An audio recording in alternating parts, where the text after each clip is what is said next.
यह व्यवस्था कि आपको कोई भी धार्मिक काम करने के लिए पंडित जी की जरूरत है, असली संकट ये है।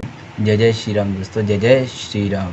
तो विकास दिव्यकीर्ति जी, आपने कहा कि धार्मिक कार्यों को कराने के लिए ब्राह्मण की आवश्यकता क्यों पड़ती है। जिस प्रकार शिक्षा भगवान के द्वारा बनाई, तो शिक्षा और शिक्षा को छात्र को सिखाने के लिए गुरु की आवश्यकता पड़ती है, अर्थात आप जैसे गुरु की आवश्यकता पड़ती है, ठीक उसी प्रकार धार्मिक कार्यों को कराने के लिए ब्राह्मण अर्थात पंडित की आवश्यकता पड़ती है।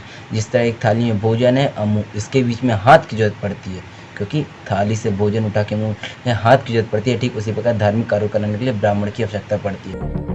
और ये इतना इलॉजिकल है। भगवान ने अगर मुझे बनाया है, सबको बनाया, तो भगवान को मेरी बात सुनने के लिए एक एजेंट की जरूरत क्यों है? एक बिचौलिया क्यों चाहिए बीच में? सीधे मेरी बात क्यों नहीं पहुंचती है? जिस तरह छात्र भगवान की तरह बनाई हुई तो शिक्षा भी है, और गुरु और छात्र शिक्षा को सिखाने के लिए गुरु की जितनी महत्व है, उसी प्रकार धार्मिक कार्य करने के लिए ब्राह्मण का अत्यधिक महत्व। भगवान ने सारी भाषाएं बनाई हैं, तो भगवान को हिंदी क्यों नहीं समझ में आ रही है? उन्हें संस्कृत में ही क्यों चाहिए? क्या भगवान से संस्कृत हिंदी नहीं आती? भगवान से हर भाषा आती है, लेकिन जब तत्कालीन भाषा में संस्कृत आम जन की भाषा थी, तो जब वेद पुराण स्मृति आदि लिखे गए, तब वेद संस्कृत में ही लिखे गए।